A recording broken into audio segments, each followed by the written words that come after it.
So welcome back. It's another show of delight, mysticism, and magic from Rodney and Alfie, Talking Metal with Rodney and Alfie. I am Rodney McGee, one half of the host team here, and you can find me at Rodney McGee if you're not familiar on YouTube, and my partner in crime.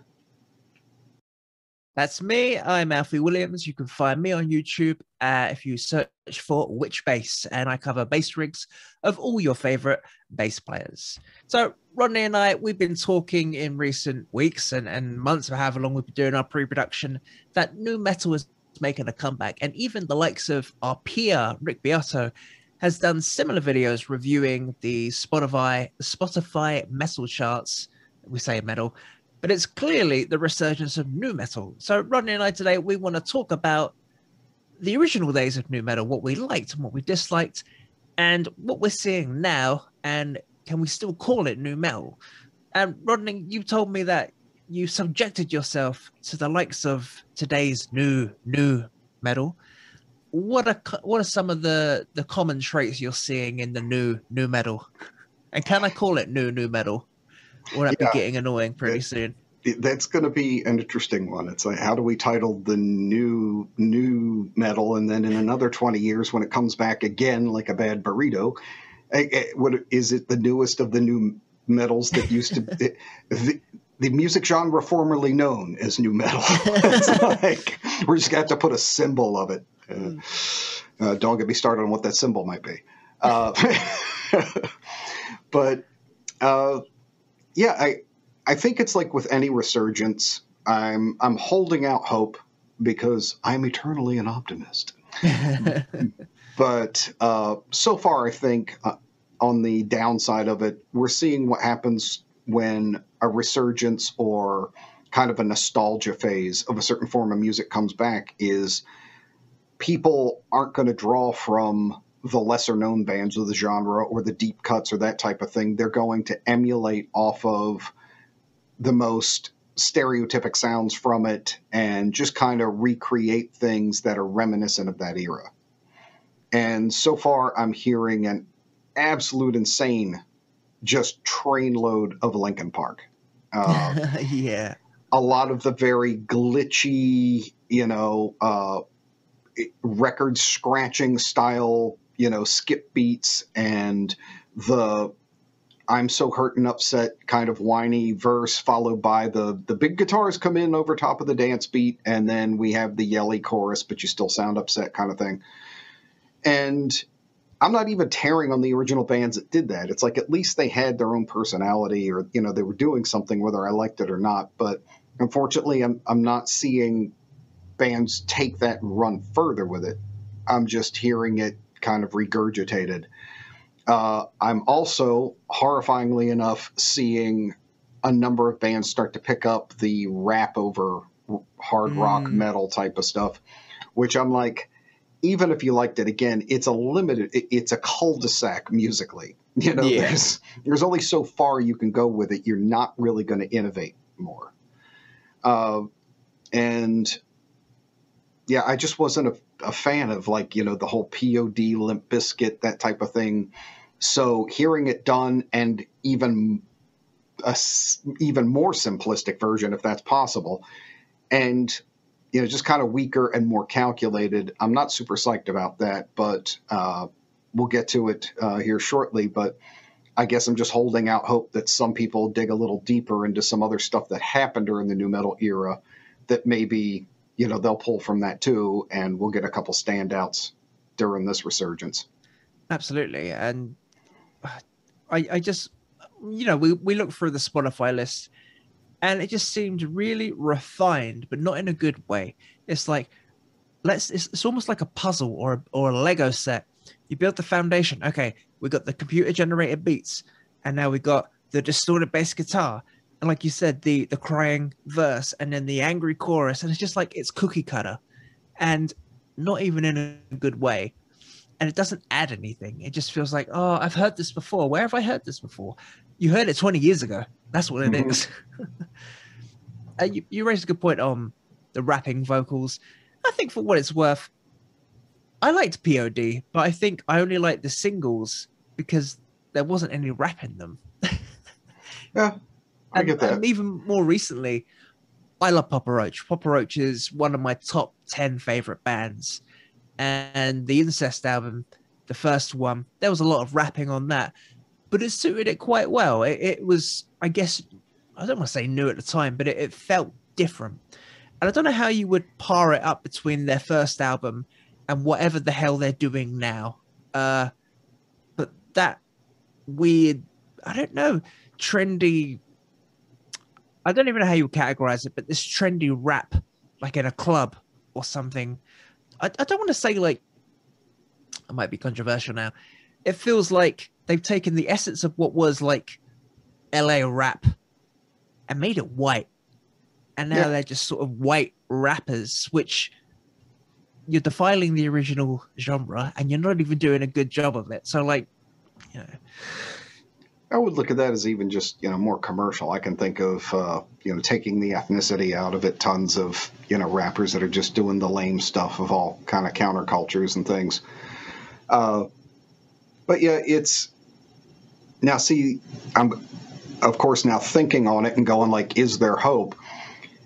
I could think of one song that immediately occurred to me that does have some rapping in it that I was like, okay, if we start hybridizing, though, nu metal into some other more severe things, I wasn't a fan of or liked this song from this band that much, but it didn't offend me as deeply as like when you, I guess if a band was just doing the nu metal thing, like they're just biting off of it and redoing it, I'm probably not going to be interested. They're just, again, a couple of bands aside, it wasn't a genre I was that big into, but I'll be happy if some other bands just integrate a few pieces and do it. But like one of the more, metal's more splintered than like a stuck door at Chuck Norris's house. I don't know what these genre names even are anymore. But if you know the Russian band Slaughter to Prevail. I don't know them, but carry on. Pretty brutal. These guys they're savages, no doubt about it. And they actually have, and why I appreciate some of their stuff, and people say I'm too hard on the newer things and all that, these guys have an intensity that you can't fake it. Mm-hmm. Like these are ones that I'm like, okay, this is the legit metal aggression. It reminds me very much of Iowa era Slipknot type of stuff. Yeah. But I would say rougher. Like these guys they throw down. But they just put out a song recently called Baba Yaga, and it's got Baba Yaga, yeah. Yeah, it's got him. He's never done it before, but some melodic pieces in it, and there's even like some rapping in it. Which, see, I hate calling it rap. It's more like just this rhythmic spoken parts type of thing. Because hardcore is basically doing the same thing. So it's like, is it rap or is it hardcore? You really can't separate them at a certain point.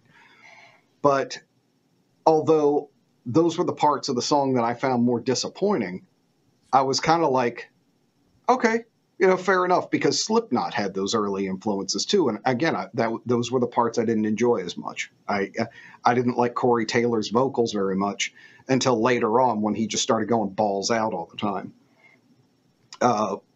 So, hearing something like that, I can go, it would be cool if we saw the resurgence happen, not just as like some kind of Photoshop thing where it's just a weaker version of the already weak original.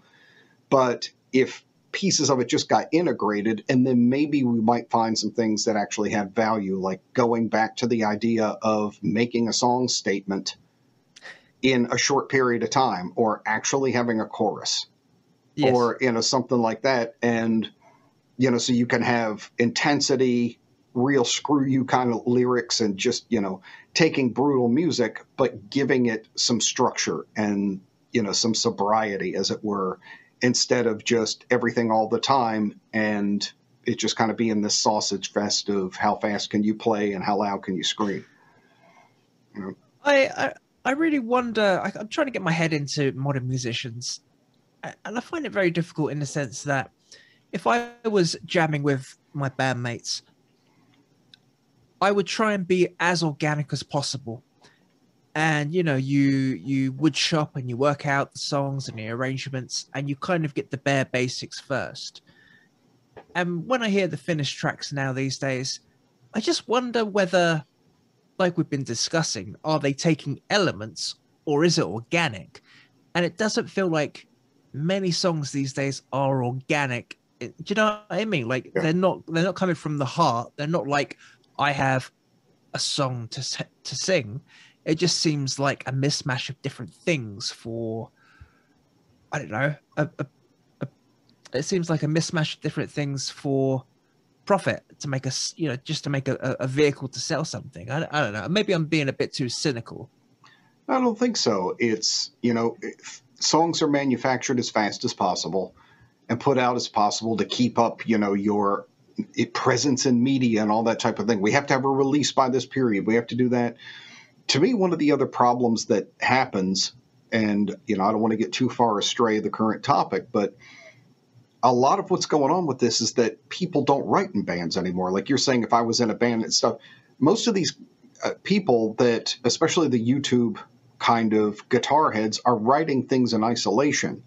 So instead of having to fit within a band context and write something where the bass and the drums and everything are all together, it's the them show every single part of the song. So they have to fill up all the space, and they write it from a completely me-centric point. It's like, I'm not going to think of leaving room for a bass line or anything, and I have to fill up the space because there's no other instrument there but me. So you get these, guitar parts that are so over jammed with notes, and, rhythm parts that leave absolutely no place for, syncopation or anything else, that the rest of the band is helpless against it when it finally goes to that point. It's whatever the instrument of the person who wrote it is, basically you're hearing an extended solo piece with possibly some vocals over it of that instrument. And that's, so in a way that isn't organic. Sure, I mean, you could point to, well, guys like Joe Satriani and stuff do that type of stuff too.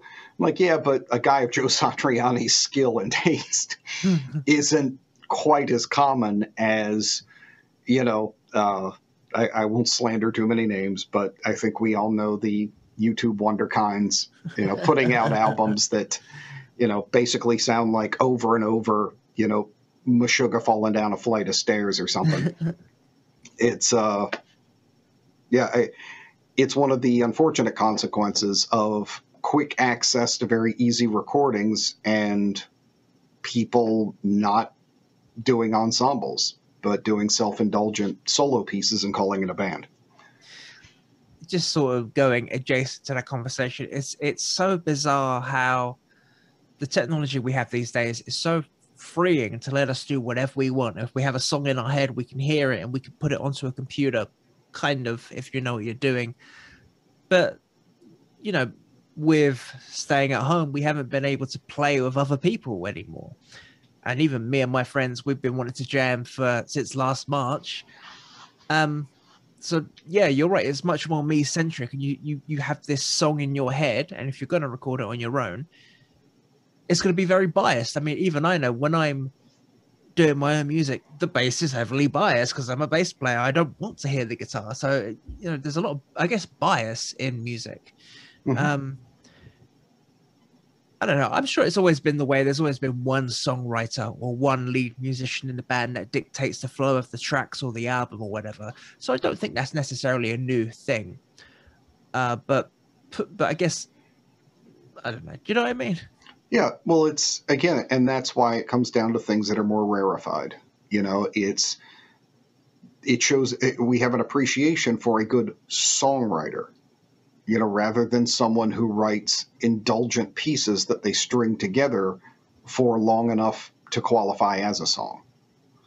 I know it's horrible to say anyone's better than anybody else at anything anymore, or that all songs aren't just as good as everybody else's.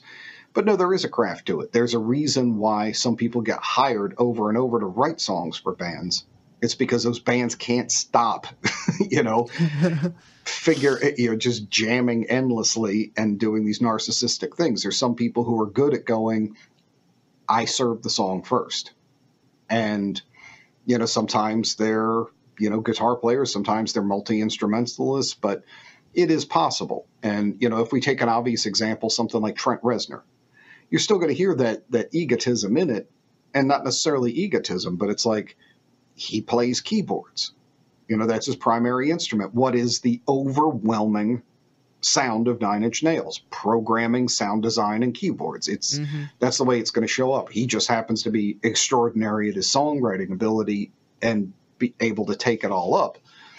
But, you know, it's going to turn out that way. And unless you are one of the, you know, top 1% of song creators, you're just going to end up with that type of stuff. So again, that's a sidestep from our new metal examination, but I think it's going to make things worse than we've seen in a couple of revival cycles, because you're going to have one person and no outside opinions writing these songs, and that person's just going to ape another song and throw it together and be like, this is, you know, my Godsmack song. Oh God. You know, you mean the Alice in Chains song, or, you know. Do you have any favorite new metal bands? Yeah, the funny thing is the bands that came out of that era that I tend to like are usually bands I feel like got lumped into new metal that didn't deserve it. You know, I think basically anybody playing something aggressive during that era, unless it was death metal, basically got called new metal. And sometimes it wasn't all that fair. One that I would hope people be, you know, influenced by, especially, you know, just because bass, would probably be Mudvayne. Great choice. Yeah, in an era of the only available notes are the open and second fret of whatever the lowest string you have are to create all your rhythms. These guys, I mean, they messed with polyrhythms, time change flip overs, you know, really interesting stuff. And Ryan from that band he's just a beast. I mean, there's no two ways about it. And really interesting, fluid lines of, he excelled at rhythm and at melodic ideas. So, I just have a hard time, just because they have that kind of, you know, screamy metalcore type of sounding vocal and thing. I don't think it was really fair to put them in that category. So I wouldn't mind hearing a lot more of something like that. Someone else that I have let's say, I won't reference a few things about it. But you're friends, Rodney. You can tell me. You can tell me who your favorite new metal bands are. No, I'll tell you that. But then there's also a downside to some people. I might mention that I'll talk about it later, not associated with them. But one of the ones I thought was interesting was like Seven Dust, where you had very new metal type of rhythms. It's very funk, groove oriented, 1 to 2 note type of things. But I felt they were good at it. You know, you could hear that there was an accomplished level of things. And I thought it was very cool that you had a very soul, almost bluesy singer over top of it. So that to me was like, okay, you know, you gave me a little change up there. You know, I can take some of the groove and the more, you know, in the genre type of simplistic stuff, when at least it's good and solid musicianship. And then you've got this guy who just has this, you know, he, in a time where things tended to be more high pitched and screamy, he was much more rich, almost baritone. You could tell he had to have grown up probably singing like R&B, stuff like that, or, you know, grew up around that music. Good melodic structure. He didn't hit a lot of high notes. He had a very centered delivery, you know, very, almost a hard rock, bluesy male approach to things. And I was like, okay, you hit me with a little different flavor. You know, it's not something I can listen to 3 albums of, but there's a good handful of songs where I'm like, you know, I'm good. This is good, where I can just kind of nod along and have a cool couple of things. And that'd be great. So, you know, those to me would be standouts. And then, you know, maybe we'll get into it later, but there's also a thing where I would have to be a bit pickier and go like specific musicians and bands that I think they were way better than the company they kept. Yeah. How about yourself? Well, I'm looking at a list on our beloved Wikipedia, and I'm a bit annoyed that, you know, CKY are listed in there, and I'm wearing the CKY today. CKY are not new metal, sorry. But anyway, back on topic. Let's see. I mean, what comes to mind is Papa Roach. The older stuff. I do probably like the first 4 albums. And then after the Paramore sessions, Metamorphoses, that kind of stuff, I just didn't pay attention. It swung completely the other way. I enjoyed the first 2 albums of Linkin Park, and I can't remember either the third or fourth one.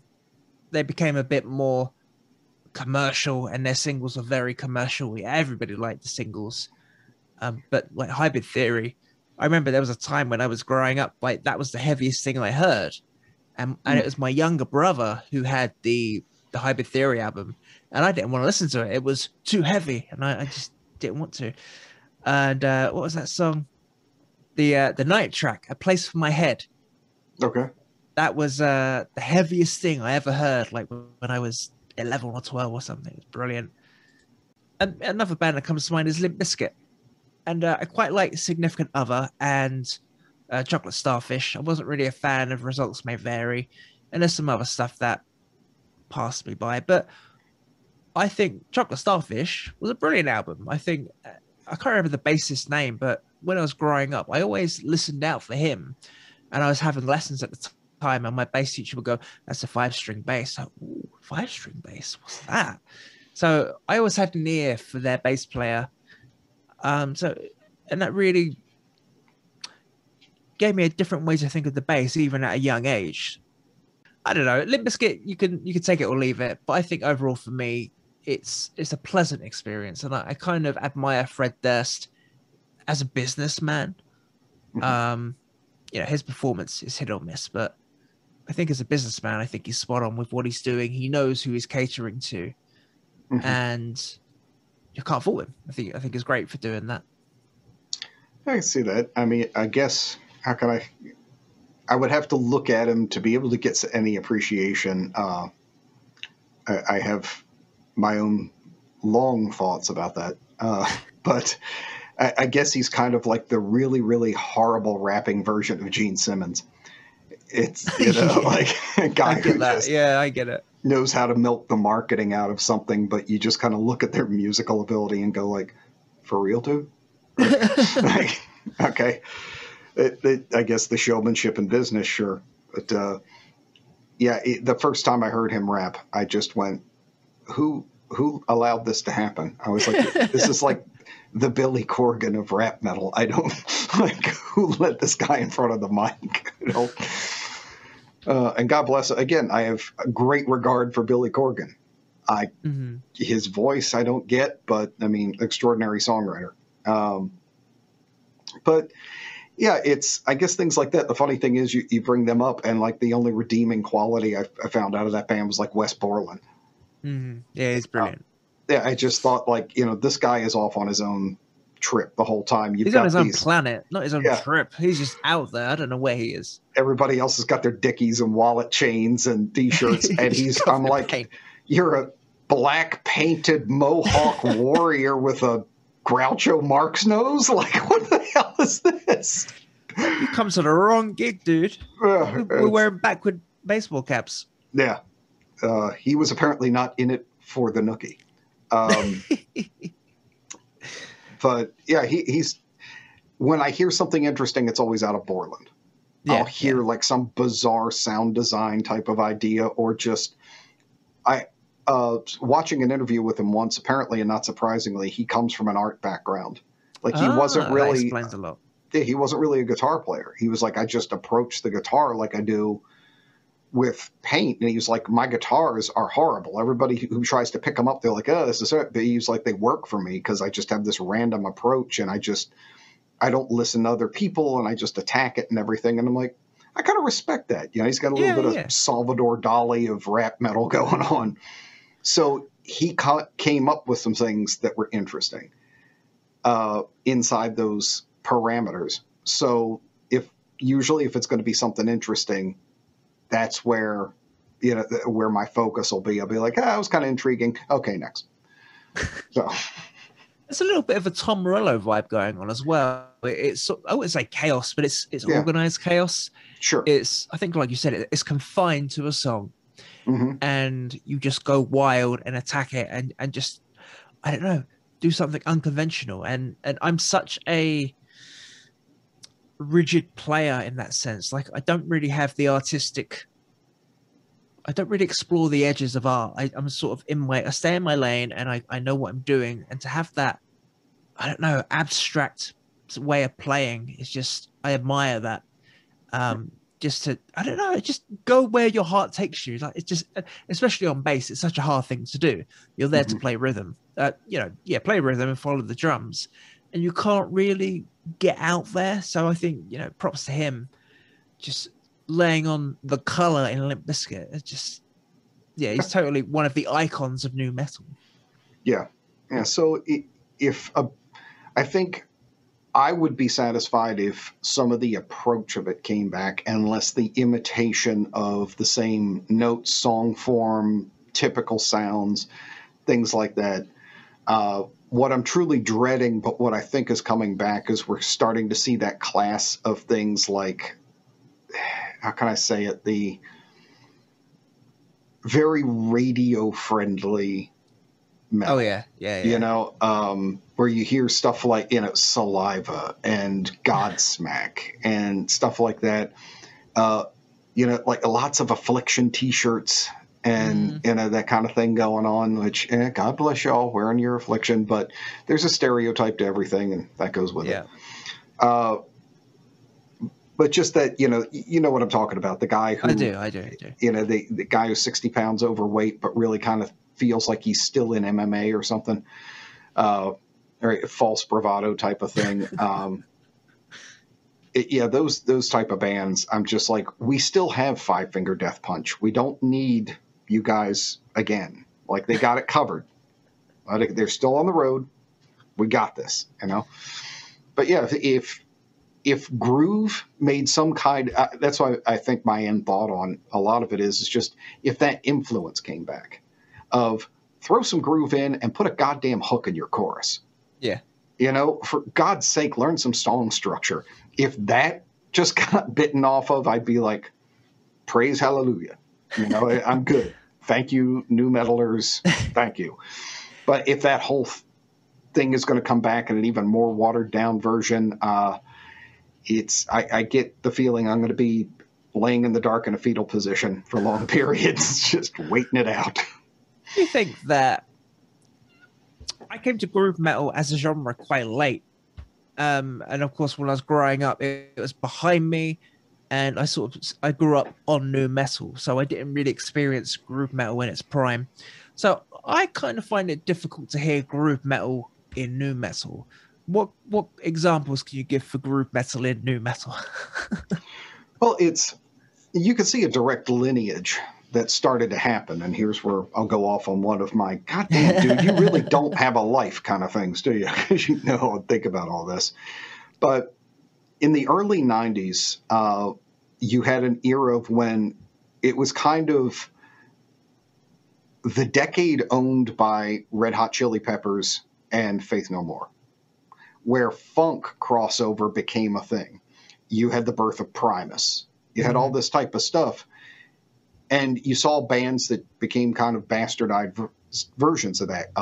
Metal bass players started picking up slap exclusively because of those three things. Yeah, yeah. And you saw smaller bands doing things like that. Like you had things like Mordred and even funk crossover, which a band that is great, that is funk, soul, and groove, but 24/7 Spies. Oof, great band. And they're still kicking and just crushing it.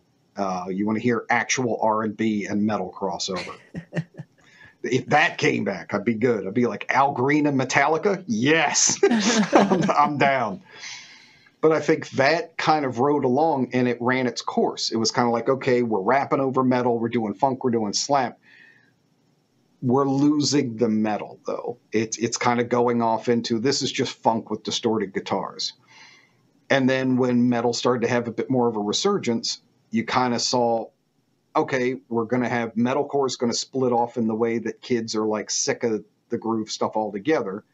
And then you have nu metal, which was the people who are like, I like heavy stuff, but I kind of want to chant along to this with my girlfriend rolling down the freeway.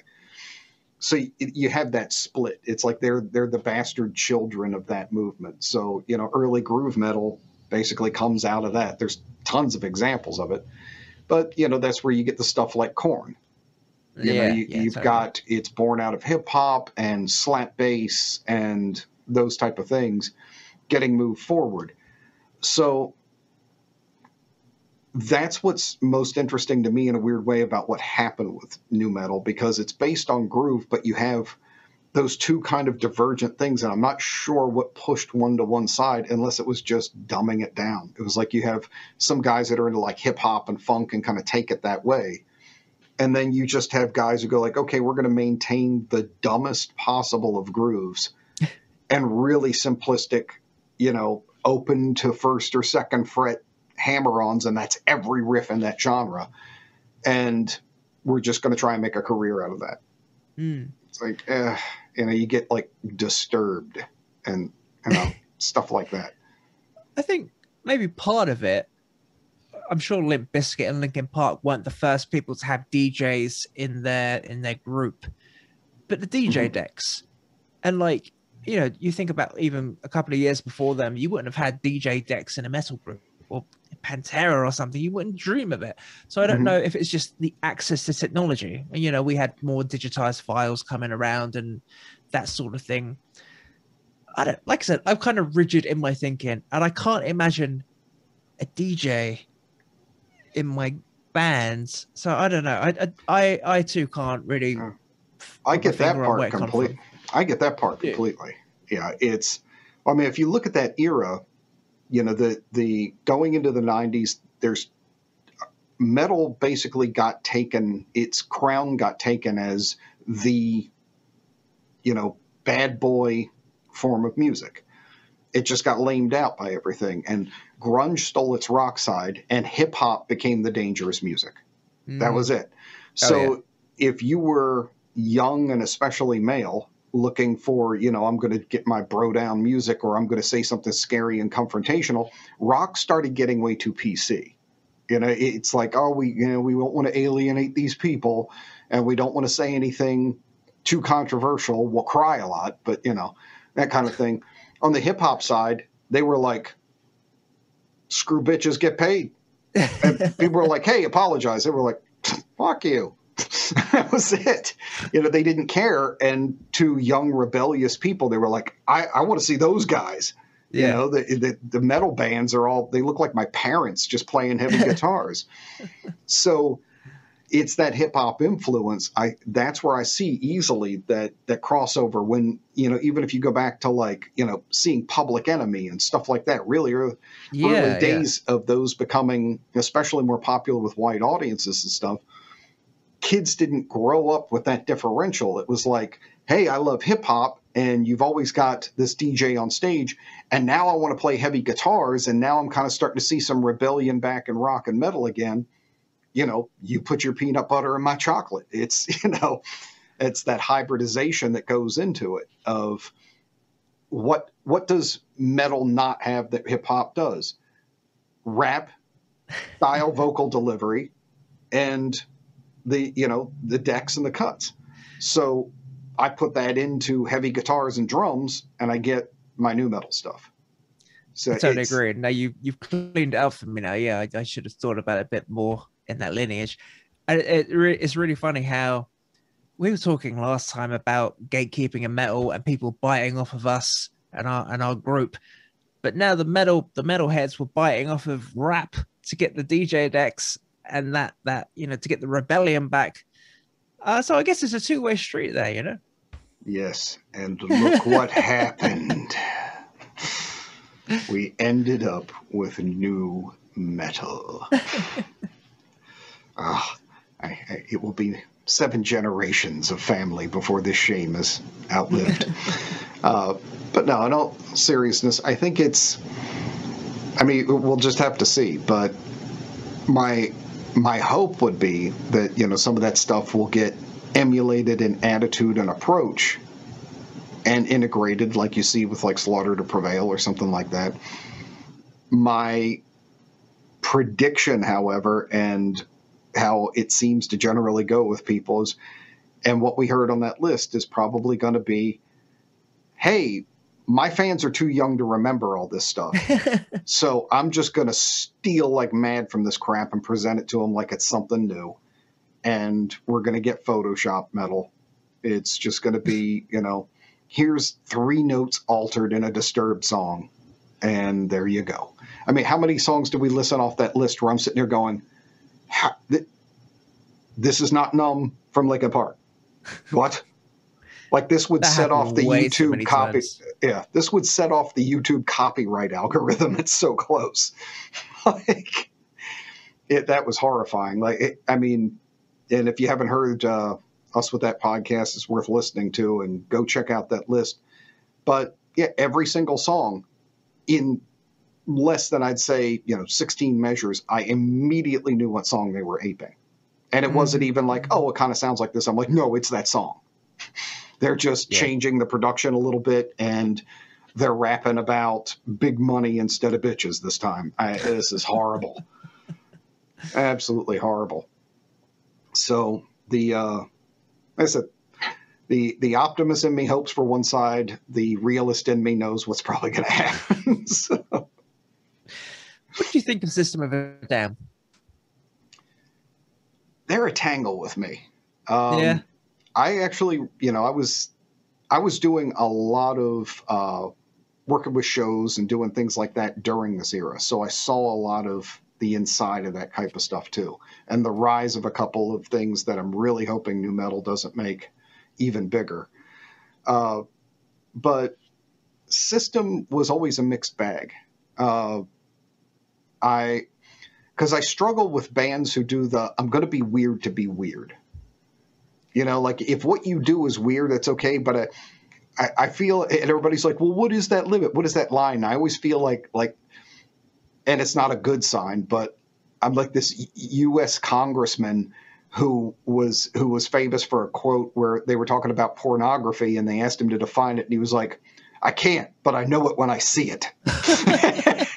And I'm like, what is that line where something stops being eccentric and interesting and just goes into weird for being weird? I can't tell you, but I know it when I see it. It's just that thing where I feel like you just went, I'm just going to do wacky shit. And that's your whole trip, because then I feel like that's not really art either. Like I could sit here and just do weird noises. Call it art, yeah. Yeah. Like that modern art thing of I put a red dot on a canvas because open space, man. And Surge's vocals, I still to this day struggle with. Really? Okay. Yeah, I get like they're really microtonal stuff. I like that's great if you're playing over microtonal music. I just start getting that bracing moment when he really goes up and registers, like when you're trying to, the bumper to bumper accident's coming and you're just laying on the brakes trying to stop it. It's but they did some stuff that I was like, usually one of my complaints about modern music is one that they actually accomplished in contradicting. And I was like, I don't hear bands so much anymore that the minute they start playing, I know who it is. Mm-hmm. And within a couple of seconds, their style of production, Surge's voice, obviously, things like that, it's immediately identifiable. And especially if you follow kind of music marketing templates and stuff, that's usually the hallmark for success is it's being distinct. Good is second to being identifiable. So they have a handful of songs that I'm like, this is cool, like BYOB and things like that. I dig that, it's just because that was more pummeling. And yeah, like I said, I'm on the fence. Some days I'll be like, that's pretty interesting. It's pretty cool. And some days I'm like, God, really? So I guess it's that thing of they have one leg in two places and I can follow them up to a certain point, and then at times they just go over the edge and I'm like, you lost me. You went too far. I don't see this weirdness. What I see is again, going back to that artistic expression of no limits, but not in a strange abstract way. I can't put my finger on it now. You know, I was listening to Mesmerize in 2005 all summer long. It was the soundtrack to summer. And I almost feel like it's the Quentin Tarantino of music. There's like a foundation of something you can normalize and relate to. And then it's like, oh, that's weird. I didn't see that coming. Oh, what's that? And uniqueness to it. So I wouldn't call it's not like some strange art house movie. It's more Quentin Tarantino. There are hallmarks. So what do you see as a bit more artsy from them? Well, exactly. Something like that, like, you know, Sugar or something where I'm just like, okay, now we got this weird dance talking through a megaphone part. And I just go, I guess I think I know what the word I'm looking to get to is pretension. Like I'm good with weird, but sometimes when something gets so artsy, I just start going, this is pretentious. This is like, I'm just getting as weird as I can to make you think that I'm making these great statements. And it's like the jazz thing, you know, it's like, oh, it's too smart for you, man. It's like, no, you're just doing weird shit. It's alienating to a certain degree. It's kind of like, I feel like you're doing this for effect rather than honesty. You know, like I came on stage playing thrash in a clown suit or something. It's like, really? It's trying too hard, you know? But then I hear a song like Chop Suey and I'm like, that damn song is brilliant. You know? So like I said, I'm not, you know, pissing all over them. It's just they teeter on a point on a number of different artistic factors where I'm like, there's a chunk over here. I'm like, that was some good stuff. I can get with that. And then there's some elements over here where I'm like, yeah, you need to get that dog back on the leash, man. Like he's getting a little wild out there. I disagree. I don't see that as much. I'm sure it's out there, but I would sort of go the other way and say they're actually quite serious in the sense that there's a lot of anti-war stuff like BYOB, and they talk a lot about, I think it's the Armenian genocide. Is that right? They talk about that sort of stuff. So I would say they're more serious, and I guess we're shifting the goalposts a bit. That I find them more serious, and you're saying that their normal stuff is just the right tempo, and the crazy stuff is that extreme end. So I think we've got a balance there. Yeah, sure. Like I said, I'm not making an ultimate judgment call. I'm just that's why I'm saying like I'm half and half on them. It's a mixed bag, and I saw a lot of like their earlier shows, things like that. I used to see them at the Whiskey and the Roxy in LA and stuff, and I saw the very experimental stage they went through early too, with Serge wearing a lot of makeup, and that makes sense. You know, and I'm sitting there going like, it's like an Armenian kabuki show, or I don't understand what's happening here. And great, maybe you get it, but to me it was just, again, it felt slapped together just to be weird. Right. You know, and you could always tell that. It's like, I'm just going to put together a bunch of incongruent elements to go, I have no limits. And it's like, yeah, you do. Mine. Because I'm not buying this shit anymore. You got to write a song here. But would you say that about Rammstein? They're kind of new metal adjacent. I would call them more industrial, but they're on the list as new metal. Yeah. Well, so that's the thing is like Rammstein don't have that as much in their music. It's their presentation. You know, it's like they have really weird and extravagant images that go along with actually really simplistic music. Their music isn't like we were talking about last time. It's like I consider them like the AC/DC of industrial metal or something. It's like they've written basically one song, but it's a pretty rocking one. And, you know, you can get away with kind of modifying and repeating it. It's their visuals and their videos. And, it, you know, in certain ways, they're kind of like Kiss. You know, it's like I'm never going to be shocked by the new Rammstein album. I'm going to go like, whoa, what is this new direction? It's like you're going to hear dun dun dun dun dun dun dun dun dun. And it's just, you're going to get that. And then, you know, almost like the butthead delivery of stuff. So that's what I mean, is that like they have a very clear thing. It's like, okay, we do this type of music and we're going to give you exactly what you expect every time. But when you see us live or in a video, we're going to do outrageous, ridiculous stuff. Like this simple stuff is a platform for us to just get stupid. Yeah, yeah. Here's the difference. And see it again, a great band to compare it to, because there's an important difference there for me, is that with System of a Down, they seem like they're really serious about their weirdness. And it's like it's supposed to be this great art thing or something. Whereas Rammstein, it's always kind of done with this wink of like, we're being jackasses. This is stupid and ridiculous, and it's meant to be. Whereas, you know, again, the System thing is like, it's not ridiculous. It's art. You know, come on. So I can relate a bit more. You know, like it's the old thing of like, take your art seriously, but never take yourself seriously. Yeah, yeah. And Rammstein, batshit presentation, straight ahead music. It's like, I'm like, that's a great combo. I can get with that. Go back to System for just a sec. Oh, what year? It must have been 2002, and I went to my friend's house, and he had cable. And I don't know what the terms are these days, but we're just going to call it cable. He had cable, and he had Kerrang, which is, I'm sure you've heard of the Kerrang magazine. Mm-hmm. It's a metal-esque music channel in the UK and a magazine too. And I saw Chop Suey for the first time in my life, and it blew me away. And then I went to my parents' house, who still have cable, and I thought, oh, I wonder what Kerrang's showing these days. Still Chop Suey. Still Chop Suey 20 years later. Nothing wrong with that, but where's the new shit? Where's the new shit?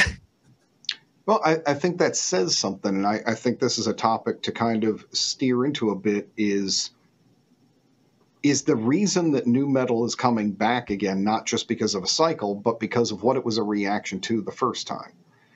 And, you know, it's probably getting shown again because so much of the modern metal stuff is just riff salad. And if you're going to put your money into music marketing or something like that, you want a more mass appeal.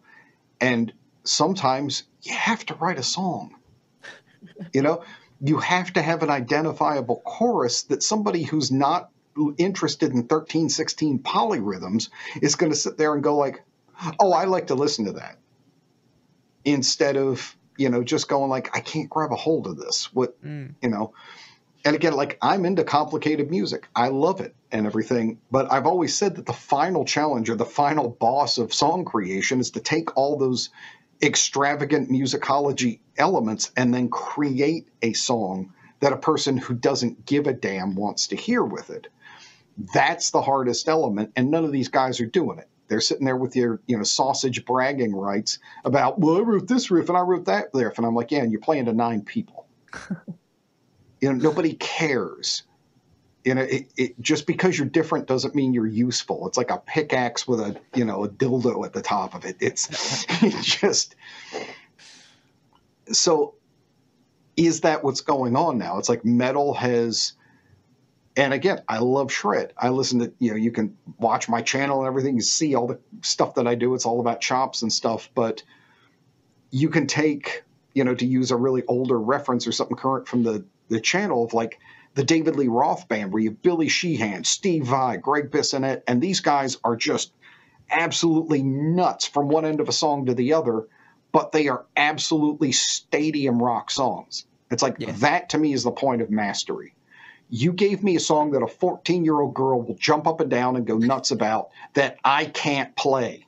Okay? That's the judo kung fu move right there. But then, you know, you have these bands that they don't appeal to anybody because they didn't take the last step and harness all that into something that most people would want to hear. That's why you get bands like, you know, The Police and Rush and, you know, Yes and things like that can have radio hits. Extraordinary musicians using innovative techniques and sounds, huge #1 albums and #1 songs. But, you know, these guys don't have that. And there's a reason for it. You know, you have to take that final step. And I'm wondering is is the second reason why we're starting to see this comeback, is people are like, they're tired of being bummed out. They're tired of listening to music that is self-indulgent. Instead of trying to create music for them, it's being made, music being made for them to applaud. And going, you know, I just want to have a good time. Do you mind being the soundtrack? You know, help me out here. And maybe that's it. They're just like, okay, we've had enough of this stuff. I just want to hear some, you know, simplistic stuff where I know the chorus is coming and I can sing to it. You know, maybe that's why the stuff's coming back, with a combo of people are just out of ideas, and there's, you know, we're just cannibalizing our culture because nobody wants to come up with anything original or take a risk. And it's like, this stuff stole before, and this girl's too young to remember it, so I'll just pass it off like it's something new. So maybe it's equal parts. I think we've covered a lot of it. But like I said, the reason why I hold out some hope is that, again, there's so many bands that got lumped into it just because they had a groove or something, and I don't think they belonged under that moniker. You take a band like Pantera, they weren't labeled nu metal, but, you know, it was a band that understood groove, but they had very metal riffs and stuff. Now, when that split, you know, Daryl went on and formed Damage Plan, and they got labeled by most sources as nu metal, and I would not consider them that. I wasn't the hugest fan of that, but they had some ass-kicking songs, like, what was it, Breathing New Life? Yeah, like, if I want to go break furniture or something, that is a song I will put on. And it was just because it had, you know, less complicated riffs or something, but it sounded like something Pantera would have done. Cowboys era, updated, maybe, you know, Vulgar era type of stuff. Great song. And I can hear why some people might say it, but it's almost like the groove of something like Pantera, and maybe that's onto something, that because Pantera was like the flagship band that held metal together, and we owe them that debt, whether we, you know, you're a fan of them or not. When Metallica even was on the downside and kind of floundering into hard rock and weird stuff and things, and metal couldn't fill up a place, Pantera was still selling out big arenas.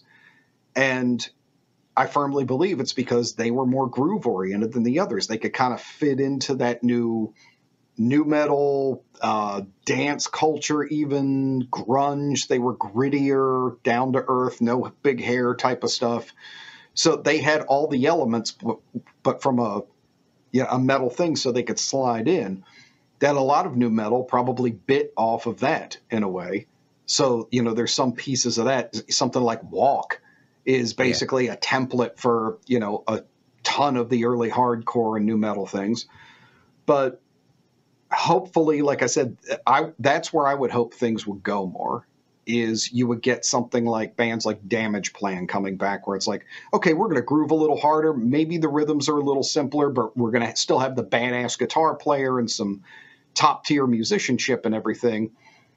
But, you know, we're going to hybridize it, which, you know, basically that was just slightly simpler Pantera or revival of older Pantera sound. I didn't think they deserved that moniker, but if people want to put that into the nu metal, I will take that 1,000% and be happy over Linkin Park 8.0, you know? So hopefully it's where we wind up. Again, I'm not super optimistic, but, you know, it's here to stay, very obviously from that chart. So we're going to get it whether we like it or not. So what do you think we're going to have next after nu metal? So I don't know, like 5 years. What will be the next resurgence? I mean, what was after nu metal? Well, it's the same shit. It's been the same shit for 20 years. Well, I think you're going to see that same rollover cycle again. We'll get my prediction. We're going to do the sports betting thing here. Nu metal gave birth to people wanting the heavier stuff and slightly more riff oriented again, but still with some song elements and stuff. That's when you got like the new American wave of metal, where you had and metalcore, you had stuff like Killswitch and Lamb of God and all that stuff started coming up. I fully expect that to happen. We got a good 10 years of this crap. And then you're probably going to see another thing of, we're tired of simplistic stuff and more pop elements. So we're going to keep just enough of it to make songs, but we're going to go off in a slightly more technical direction. Then it'll keep getting more and more that until it rolls over again. Because I don't know if we're ever going to see something where we see a consistent escalation of innovation again. It's like we see that thing of like Black Sabbath to Iron Maiden to Morbid Angel happening within a 20-year period. Nothing repeated itself. It just kept moving. We are now culturally, in a number of ways, we're just constantly cannibalizing, regurgitating. And until something smashes it in the face, it's just going to keep doing that cycle. It's really strange how I can only imagine that the mainstream, the audiences want this. And I don't just mean on the surface level, how could you like this? That's such a crap argument. But my point is, what is it that people are being drawn to, as opposed to, I don't know, the new wave of British heavy metal or Scandinavian death metal or black metal? What is it that they find in this music now that makes it so relatable? I don't know if it's an age thing or a cultural thing. I don't know. Well, very much. It's just something different. It's novelty. And again, the people that this is going to appeal to the most are a generation of people who are still forming their identity. And, what metal herd do I fit into if I like aggressive music? And they don't want what just came before it because that's old man or dad music or whatever the hell it is. And I know that's going to terrify some of these technical shredders or something. You're becoming dad metal. Yeah. That they're going to do that. And it's like like I said, there's so much information all the time that people don't have a widespread history of things. Like if somebody, when I was coming up, started playing Chuck Berry riffs again or something, I'd be like, this is old man music. What are you doing? You're not rolling backwards. You're not fooling me with this. But now they get so much content as it is now. They've never even heard of Chuck Berry. They don't know this. So you can take that stuff, hit them with it again now. If you're old enough to remember, just a few years ahead of them, to them it's new. It's new metal is appealing to this generation of people coming up because they didn't experience it the first time. So it's kind of the ultimate pass off is it doesn't have to actually be new. It just has to be new to them. It's like that old guitar teacher that just stays one lesson ahead of a student. Yep. Exactly. Just it's all you got to do is just know a little bit further back than your fan's memory. And you're good. Marilyn Manson and David Bowie. So, are there any new metal artists that you recommend, Rodney?